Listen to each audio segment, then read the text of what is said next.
تشریف فرما ہوئے وہاں مکے میں آپ جانتے ہیں وہاں بت پرستی ہوتی ہے.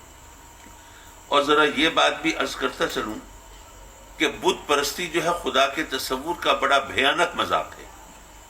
وہ کیسے؟ دیکھیے بات یہ ہے کہ ہم سب کو اللہ کا کرم چاہیے، اللہ کی رحمت چاہیے. ہم چاہتے ہیں اللہ ہمارے ساتھ ہو. اگر میں یہاں آ کے کہوں کہ اللہ میرے ساتھ ہے تو کیا ڈاکٹر سرفراز صاحب یہ کہہ سکتے ہیں کہ حضرت اللہ تو میرے ساتھ ہے، آپ کے ساتھ کیسے ہو سکتا ہے؟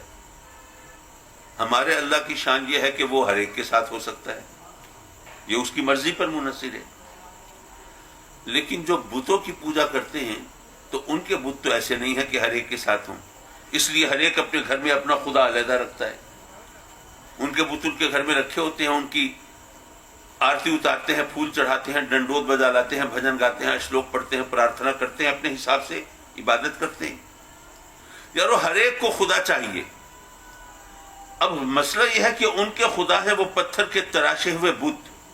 تو پتھر کو کاٹ کر، تراش کر، گھس کر، رگڑ کر بت کی شکل دینا یہ تو ایک آرٹ ہے نا. ہر شخص تو سنگ تراش نہیں ہے. جب ہر شخص سنگ تراشی کا فن نہیں جانتا تو خدا تو اس کو بھی چاہیے. تو کہاں سے لائے گا خدا؟ بازار سے خرید کے.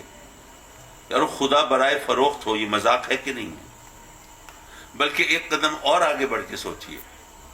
کوئی سفید پوش آدمی ہے، زیادہ مال اس کے پلے نہیں ہے، جاتا ہے اپنے لیے بت خریدنے، خدا خریدنے. ایک بازار پہنچتا ہے سنگ تراش کی بت فروش کی دکان پر.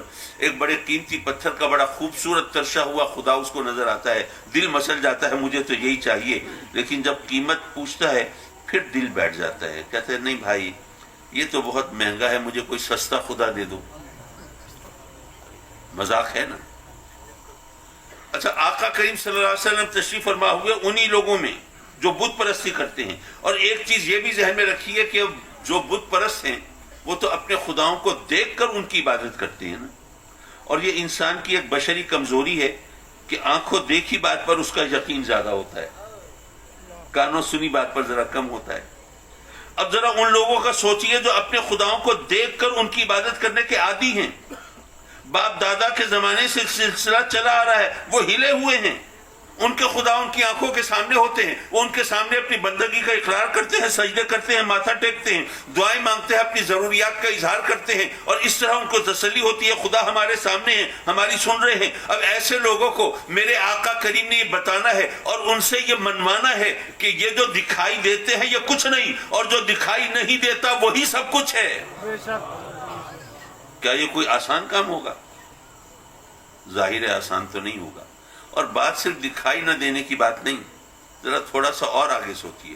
بھائی جب کسی شخص کا ذکر ہوتا ہے اگر آپ نے اس کو دیکھا ہوا نہ ہو تو ذرا کوئی نہ کوئی تصوراتی خاکہ آپ کے ذہن میں آتا ہے نا کہ بھائی وہ شخص جس کا ذکر کر رہے ہیں وہ ایسا ہوگا. کسی بچے کے لیے اس کی بہنیں، اس کی والدہ رشتہ دیکھنے کے لیے گئیں. اب انہوں نے آ کے بتایا کہ جناب ماشاءاللہ ہمیں بچی پسند آ گئی، آپ کا رشتہ ہم طے کرائے ہیں. تو وہ اب سوچ رہا ہوتا ہے کہ ہاں جی میری ہونے والی بیوی کیسی ہوگی.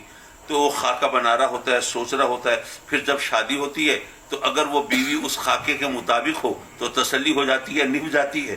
اگر اس کے خلاف ہو تو معاملہ بگڑ جاتا ہے. ایسا ہوتا ہے نا.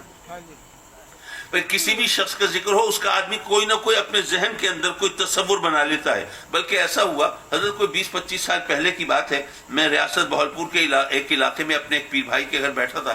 اس نے کہا جی میرے ایک دوست آئے ہیں، وہ آپ سے ملنا چاہتے ہیں. میں نے کہا بلا لو. اچھا وہ ملنے کے لیے آئے تو اتنا حیران ہو کے مجھے دیکھ رہے تھے کہ میں پریشان ہو گیا.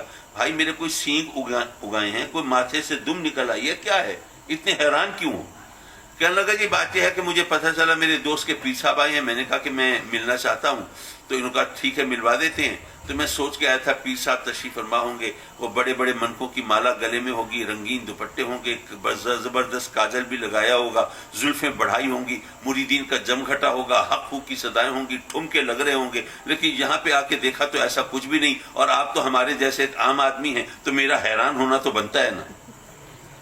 کہنے کا مطلب یہ کہ اسی طرح آپ ڈی سی سے ملنے جا رہے ہوں تو سوچ رہے ہوں گے یار اتنا بڑا افسر ہے، کوٹ پینٹ پہنا ہوگا، ٹائی بھی لگائی ہوگی، بڑا قیمتی موبائل ہاتھ میں ہوگا، اس کا چپڑاسی اس کے پیچھے بریف کیس لیے چل رہا ہوگا، اور اس کے سارے سب آرڈینیٹس اس کے ماتحت کھڑے ہو کر ماتھے پہ ہاتھ رکھ کے سلام کر رہے ہوں گے، اور وہ کسی کی طرف دیکھے بغیر ذرا سر کو جنبش دیکھے اسی طرح تم تراب سے کر و فر سے آن بان سے گزر جائے گا۔ کسی بھی شخص کا ذکر ہو آدمی اس کا کوئی خیال، کوئی تصور، کوئی خاکہ ذہن میں بناتا ہے، لیکن میرے آقا کریم کو لوگوں سے منوانا یہ ہے کہ یہ تم ان بتوں کی پوجا کرتے ہو جو قدم اٹھا نہیں سکتے، ہاتھ ہلا نہیں سکتے، مکھی تک تو اڑا نہیں سکتے، یہ تمہارے خدا ہیں۔ ارے وہ وحدہ لا شریک ہے جس نے مجھے نبی بنا کے بھیجا ہے، جو نہ تمہیں دکھائی دیتا ہے اور نہ تمہارے تصور میں آ سکتا ہے، اس لیے کہ وہ لب و رخسار سے پاک ہے، وہ خد و خال سے پاک ہے، وہ رنگ روپ سے پاک ہے، وہ چہرے مہرے سے پاک ہے، وہ قد و قامت سے پاک ہے، وہ جسامت و ماہیت سے پاک ہے۔ تو میرے آقا کریم نے یہ فرمایا کہ تم اس خدا کی عبادت کرو،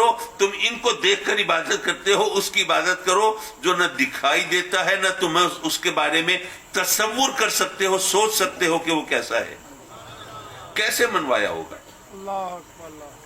حضرات مکرم، میرے آقا کریم صلی اللہ علیہ وسلم نے گویا یہ فرمایا کہ اے لوگو، میں تمہارا خدا نہیں، معبود نہیں، پرستش کے لائق نہیں، پوجا کے قابل نہیں، میں تو اس کا فرستادہ رسول ہوں، اس کا بھیجا ہوا نبی ہوں، میں اس کا عبد مقدس ہوں، میں اس کا پاک بندہ ہوں۔ اے لوگو، میں تمہارا خدا نہیں، لیکن اگر پتھر میرے نام کا کلمہ پڑھتے ہیں تو ذرا سوچو جس کا کلمہ میں پڑھتا ہوں اس کی شان کیا ہوگی۔ اے لوگو، میں تمہارا معبود نہیں، لیکن اگر جانور میرے قدموں پہ سجدے کرتے ہیں تو ذرا سوچو جس کی بارگاہ میں میں ماتھا ٹیکتا ہوں اس کا مقام کیا ہوگا۔ اے لوگو، میں تو تمہارا خالق و مالک نہیں، لیکن اگر چاند میرے اشارے پہ دو ٹکڑے ہو جاتا ہے تو ذرا سوچو جس کے اشاروں پہ میں چلتا ہوں اس کی طاقت کا عالم کیا ہوگا۔ یارو، تاریخ شاہد ہے، ماننے والوں نے پہلے مصطفیٰ کو مانا ہے، بعد میں خدا کو مانا ہے۔ اچھا، ممکن ہے جملہ کچھ لوگوں کے حلق میں اٹک جائے، ماننے والوں نے پہلے آقا کریم کو مانا، بعد میں خدا کو مانا۔ چلیے ایک اور زاویے سے دیکھ لیجئے، میرے آقا کریم صلی اللہ علیہ وسلم پہلی بار اعلان نبوت فرمانے لگے، لوگوں کو دعوت حق دے رہے ہیں۔ پہلے تو خاموشی سے ہو رہا تھا، اب یہ تمام واقعات آپ ظاہر ہے خود علماء ہیں ماشاءاللہ، میں آپ کو کوئی نئی چیز تو نہیں بتا سکتا، اور ویسے بھی میں نہ تو نیا قرآن سے سنا سکتا ہوں، نہ نئی حدیثیں لا سکتا ہوں۔ قرآن بھی وہی ہے، حدیثیں بھی وہی ہیں، صرف سننے سنانے سمجھنے سمجھانے کا انداز بدل جاتا ہے۔ میرے آقا کریم صلی اللہ علیہ وسلم تشریف فرما ہوئے صفا کے پہاڑ پر، ذرا یہ بات بھی ذہن نشین رکھیے، آج کل آپ کو اپنی چیز، اپنا کوئی پیغام پبلسائز کرنا ہو، لوگوں تک پہنچانا ہو تو اس کے ہزار طریقے ہیں۔ بینر فلیکس بنوا لیجیے، بینر چھپوا لیجیے، پوسٹرز، ہینڈ بلز تیار کرا لیجیے، اخبارات میں، ٹی وی پر ایڈز دے دیجیے، آج کل تو سوشل میڈیا پر بھی وہ پبلسٹی کیمپین چلتی ہے، اس کا سہارا لے لیجیے، اور کچھ نہیں تو ایک رکشے پر لاؤڈ سپیکر لگا کے گھما دیجیے۔ ہزار طریقے ہیں اپنا پیغام لوگوں تک پہنچانے کے، لیکن اس وقت تو یہ سب کچھ نہیں تھا۔ تو اس وقت اگر کسی شخص کو اپنا پیغام عوام تک پہنچانا ہوتا تھا تو اس کا طریقہ یہ تھا کہ وہ کسی اونچی جگہ پر کھڑے ہو کر وہ آواز لگاتا تھا، لوگوں کو بلاتا تھا، یا ایھا الناس۔ جو بھی اس کی آواز سنتا تھا خود چلنے سے پہلے باقی کو بھی بتا دیتا تھا، باقی لوگوں کو، یار وہ فلاں بندہ ہے، کوئی بات کرنا چاہتا ہے، اہم بات ہے، چلو چل کے سن لیتے ہیں۔ تو اس وقت لوگوں کے پاس اتنا وقت بھی ہوتا تھا، دلچسپی بھی ہوتی تھی، ہماری طرح نہیں کہ جناب بس وہ موبائل میں اور ویڈیو گیم میں اور واٹس ایپ پہ اور فیس بک میں ہی گم ہیں، بلکہ وہ ان چیزوں کی طرف ان کی توجہ ہوتی تھی۔ تو دیکھتے دیکھتے علاقے کے لوگ جمع ہو جاتے تھے اور اس بندے نے جو بھی بات پہنچانی ہوتی تھی، کہنا ہوتا تھا، وہ کہہ دیتا تھا۔ اسی طریقے کے مطابق میرے آقا کریم صلی اللہ علیہ وسلم صفا کے پہاڑ پر تشریف فرما ہوئے، لوگوں کو بلایا، سب جمع ہو گئے۔ آقا کریم نے فرمایا، اے لوگو، اگر میں تمہیں خبر دوں کہ پہاڑ کے دوسری طرف ایک لشکر جرار ہے، تم پر حملہ کرنے کے لیے تیار ہے، مانو گے میری بات؟ عرض کی، آقا آپ صادق ہیں، امین ہیں، دروغ گوئی آپ کا شیوا نہیں ہے، کس بیانی آپ کی عادت نہیں ہے، جھوٹ کو آپ کے ہونٹوں سے نسبت نہیں ہے، آپ نے جب کہا، جو کہا، ہمیشہ سچ کہا، ضرور مانیں گے۔ تب میرے آقا کریم نے ان کو بتایا کہ اے لوگو، یہ جو پتھر اور لکڑی کے تراشے ہوئے بت ہیں جن کو تم اپنا خدا مانتے ہو، یہ کچھ نہیں، وہ وحدہ لا شریک ہے، اور اس نے مجھے یہ ذمہ داری دے کے بھیجا ہے اور اپنا نبی اور رسول بنایا ہے۔ حضرات مکرم، میں جو پوائنٹ ہائی لائٹ کرنا چاہتا تھا وہ یہ ہے کہ تاریخ انسانیت کا کیسا اہم موڑ ہے۔ آقائے دو جہاں صلی اللہ علیہ وسلم اعلان نبوت فرما رہے ہیں، لوگوں کو حق کی دعوت دے رہے ہیں۔ اس وقت میرے آقا کریم نے لوگوں کو یہ نہیں کہا کہ اے لوگوں میرے رب کا یہ پیغام ہے، اللہ نے مجھے وحی بھیجی ہے، جبریل امین آئے ہیں، فرشتوں کے سردار ہیں، بیت المعمور کے خطیب ہیں، نوری مخلوق کے امام ہیں، یہ اللہ کی طرف سے پیغام ہے تمہارے لیے۔ نہیں، میرے آقا کریم نے لوگوں سے پوچھا اے لوگوں مجھے صادق مانتے ہو، مجھے امین مانتے ہو، اگر مجھے قابل اعتبار مانتے ہو، اگر مجھے مانتے ہو تو اس کو بھی مان لو۔ یارو یہ تو تاریخی شہادت ہے نا کہ ماننے والوں نے پہلے آقا کریم کو مانا ہے، بعد میں خدا کو مانا ہے۔ ذرا ایک اور انداز سے بات سمجھ لیجئے، پھر ایک نصیحت کر کے میں آپ کی جان چھوڑی دوں۔ بڑی دیر سے آپ یہاں پہ ماشاءاللہ بیٹھے ہیں اور اب پہلو بھی بدل رہے ہوں گے، اور فرشی نشست بڑی مشکل ہوتی ہے۔ علماء کے اندر آپ نے اکثر دیکھا ہوگا گھٹنوں کے مریض زیادہ ہوتے ہیں، وہ اس لیے کہ وہ چٹائی پر بیٹھنے کے عادی ہوتے ہیں نا۔ ویسے آج کل تو ماشاءاللہ کچھ تھوڑا سا سٹائل چینج بھی ہو گیا ہے اور یہ بہرحال بہتر بھی ہے۔ تو دیکھیے اگر کسی شخصیت کا میں آپ کے سامنے ذکر کروں تو آپ صرف نام لینے سے نہیں پہچانیں گے کہ کون ہے وہ، اس لیے کہ نام تو بہت عام ہوتے ہیں نا، کامن نام ہوتے ہیں، نام تو ملتے جلتے ہیں۔ مثلا میں آپ کے سامنے کہوں جی آپ محمد علی کو جانتے ہیں، آپ سوچ رہے ہوں کہ کون محمد علی؟ ایک تو میرے ماموں ہیں، ایک ہمارے محلے میں دکاندار ہیں، لیکن کاظمی صاحب ان کا تو نہیں پوچھ رہے ہوں گے، شاید محمد علی جناح کا ذکر ہو، یا ہو سکتا ہے مولانا محمد علی جوہر کا تذکرہ ہو، یہ بھی ہو سکتا ہے محمد علی کلے باکسر کی بات کر رہے ہوں۔ یارو اگر مجھے قائد اعظم کی بات کرنی ہے تو محمد علی کے ساتھ جناح کا لائقہ لگانا پڑے گا نا۔ اگر محمد علی جوہر کی بات کر رہا ہوں تو پھر جوہر کا لقب آپ کے نام کے ساتھ نتھی کرنا پڑے گا نا۔ اگر میں محمد علی کلے باکسر کا ذکر کر رہا ہوں تو کلے یا باکسر کا لفظ ساتھ بولنا پڑے گا، تبھی آپ پہچانیں گے نا۔ تو جس شخص کا جس ہستی کا ذکر ہو، جب تک اس کا سب سے معتبر حوالہ، سب سے بڑی پہچان، جب تک اس کا ذکر ساتھ نہ ہو نہیں پہچانتے کہ کون ہے۔ یہ ایک مجبوری ہے۔ اللہ کی بارگاہ میں جھکنے والے، اس کو سجدہ کرنے والے، اس سے اپنی بندگی کا رشتہ جوڑنے والے سوچتے ہیں مولا ہم تیری بارگاہ میں جھکتے ہیں، تجھے اپنا خدا مانتے ہیں، نہ تجھے دیکھ سکتے ہیں نہ سوچ سکتے ہیں، اور کچھ تو پتہ ہونا چاہیے تیری عظمت، تیری شان، تیرا مرتبہ، تیرا مقام، اپنی عقل کے مطابق کچھ تو ہمارے علم میں ہونا چاہیے۔ اپنے بزرگوں سے پوچھا، استادوں سے پوچھا، بڑوں سے پوچھا، ہم جولیوں سے، ساتھیوں سے پوچھا، دانشوروں سے پوچھا، اسکالر سے پوچھا، بھئی ذرا اللہ کے بارے میں کچھ تو بتاؤ، اس کی شان کیا ہے، وہ کون ہے، اس کو کیسے پہچانے۔ ہر ایک نے اپنی عقل کے مطابق بات کی۔ کسی نے کہا وہ ہے جو آسمان سے میہ برساتا ہے، کسی نے کہا زمین سے سبزہ اگاتا ہے، کسی نے کہا شاخ شجر کو ثمربار فرماتا ہے، کسی نے کہا سر شاخ گلاب پھول مہکاتا ہے، کسی نے کہا سیپ کی کوکھ میں گوہر آبدار بناتا ہے، کسی نے کہا گردش لیل و نہار قائم کرنے والا، کسی نے کہا سلسلہ نبوت و رسالت جاری فرمانے والا، کسی نے کہا سمندروں کو تلاطم آشنا کرنے والا، کسی نے کہا ندیوں دریاؤں کو روانی دینے والا، کسی نے کہا خشک و تر کا خالق ہے، بحر و بر کا مالک ہے، کسی نے کہا زمین آسمان بنائے اس نے ہے، کسی نے کہا چاند سورج تخلیق فرمائے اس نے ہے، کسی نے کہا کہ بساط ہستی بچھائی اس نے ہے، کسی نے کہا کہکشاں کی محفل سجائی اس نے ہے۔ بھئی ہر ایک نے اپنی عقل کے مطابق بات کرنی تھی، اپنی شعور، اپنی سمجھ کے مطابق بات کی، لیکن پوچھنے والا حیران پریشان، بات ہو رہی ہے خدا کے بارے میں، لیکن یہاں جتنے منہ ہیں اتنی باتیں ہیں۔ اب یہاں پر ذرا ادھر ادھر ہوئے دائرہ اسلام سے خارج نہ ہو جائیں، ایمان سے محروم نہ ہو جائیں، یارو کس کی بات کا اعتبار کریں؟ مولا کیا یہ نہیں ہو سکتا تو خود بتا دے تو کون ہے؟ تو پھر رب کائنات نے اپنا تعارف کیسے کرایا؟ هو الذی ارسل رسولہ بالہدی، ارے وہ ہے جس نے اپنے رسول کو ہدایت کے ساتھ بھیجا ہے۔ یاد رکھو میرے آقا کریم صلی اللہ علیہ وسلم اللہ کی سب سے بڑی پہچان ہے، سب سے معتبر حوالہ ہے۔ آخر اس نے یہ تمام کائنات کا، یہ زمین و آسمانوں کا حوالے چھوڑ کے اپنے محبوب سے اپنی پہچان کیوں کرائی؟ وہ اس لیے کہ کائنات کی ہر چیز کے اندر آپ دیکھیں گے کوئی نہ کوئی کمی ہوگی، کوتاہی ہوگی، نقص ہوگا، کوئی اور کمی سوچیں یا نہ سوچیں، لیکن ایک چیز دیکھیے کہ ہر چیز آہستہ آہستہ، وہ رب ہے نا، اور رب کا مطلب کسے کہتے ہیں ذرا یہ بھی سمجھتے چلیے۔ ہمارے ہاں ویسے تو چائلڈ لیبر بہت مذموم چیز ہے، نہیں ہونی چاہیے، لیکن ظاہر ہے اس غربت میں بہت سے گھرانے ایسے ہیں جو بچوں کی مزدوری پہ پل رہے ہیں، اللہ تعالیٰ رحم کرے۔ اب بچے کسی گھر میں ملازم ہوں اور وہیں پر پلتے بڑھتے رہیں تو لوگ کہتے ہیں جی ہمارے گھر میں پلا بڑھا ہے، ہم نے اس کو پالا ہے. معاف کیجیے، ہم نے اس کو پالا نہیں ہے. ہم پالتے ہیں اپنے بچوں کو، کیونکہ پالنے کے لیے ہمیں دھیان رکھنا ہوتا ہے، تعلیم کا خیال بھی رکھنا ہے، ان کی تفریح کا خیال بھی رکھنا ہے، ضرورتوں کا خیال بھی رکھنا ہے، بیماری آزاری سے بچاؤ کا خیال بھی رکھنا ہے، ایک ایک چیز کو پیش نظر رکھنا ہے. ان کے لیے اوقات کار بھی مقرر کیے جاتے ہیں، ان کی تعلیم و تربیت کے لیے ہم تمام انتظامات بھی فراہم کرتے ہیں. یہ سب کچھ کرتے ہیں تو پالتے ہیں، کیونکہ پالنے کا مطلب ہوتا ہے کسی کو بتدریج، گریجولی اس کے نقطۂ کمال تک پہنچانا. یہ ہے پالنا.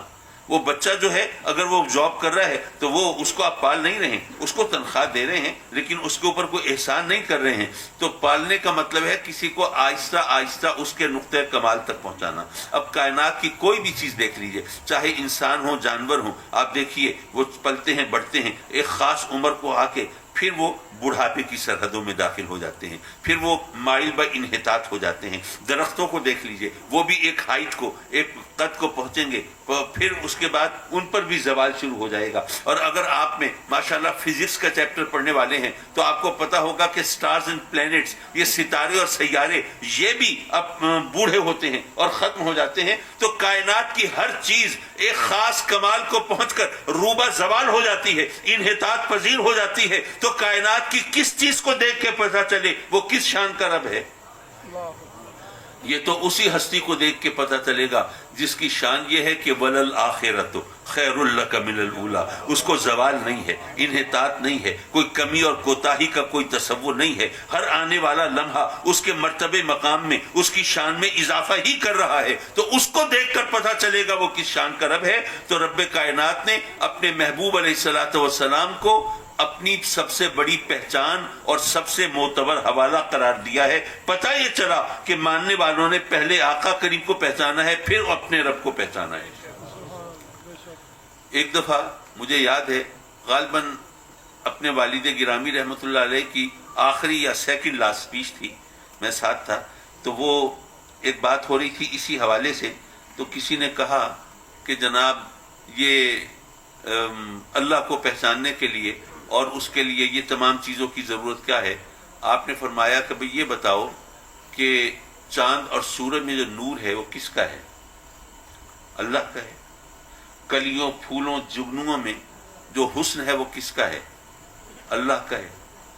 فرمایا کہ اگر اللہ کا نور چاند اور سورج میں چمکے تو یہ شرک نہیں ہے، اور اللہ کا حسن اگر کلیوں اور پھولوں میں جھلکے تو یہ بھی شرک نہیں ہے. تو اگر اس کے علم و اختیار کے جلوے اس کے محبوبوں میں نظر آ جائیں تو یہ شرک کیوں ہونے لگا؟ حضرات مکرم، تقریر میں کر چکا، ایک نصیحت کرتا چلوں.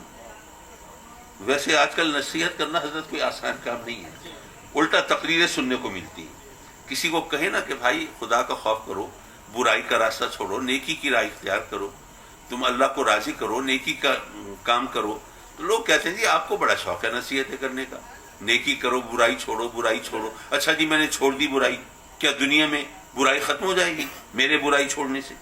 ہر طرف برائی ہے، ہر طرف خرابی ہے، ہر طرف گناہ ہے، ہر طرف فحاشی اور ریانی کی دکانیں کھلی ہوئی ہیں، اور ہر طرف یہ حرام کاری اور حرام خوری اور بدکاری ہے، اور آپ ہمارے پیچھے پڑے ہوئے تم برائی چھوڑ دو، تم برائی چھوڑ دو. اب نصیحت کرنے والا بھی بیچارہ اپنا سا منہ لے کے رہ جاتا ہے، کیا جواب دے؟ اس کا جواب ہے ایک حکایت میں. کہتے ہیں کہ جب نمرود نے الاؤ دہکایا، آگ بھڑکائی، سیدنا ابراہیم علیہ السلام کو معاذ اللہ وہ اس میں جھونکنا چاہتا ہے، نزلے آتش کرنا چاہتا ہے، تو حکایت یہ ہے. اچھا وہ الاؤ کتنا بڑا تھا یہ آپ تو بخوبی جانتے ہیں. کہتے ہیں کہ وہ شعلوں کی بلندی کا عالم یہ تھا کہ اس آگ کے اوپر سے پرندے پرواز نہیں کر سکتے تھے، اتنا بڑا الاؤ تھا، ایسی عظیم الشان آگ تھی. حکایت یہ ہے کہ ایک بلبل چونچ میں پانی لے کے چل پڑی. کسی نے پوچھ لیا بی بلبل کہاں جا رہی ہو؟ کہتی ہے کہ میں نمرود کی آگ بجھانے جا رہی ہوں. مذاق تو اڑنا تھا، باتیں تو بننی تھی.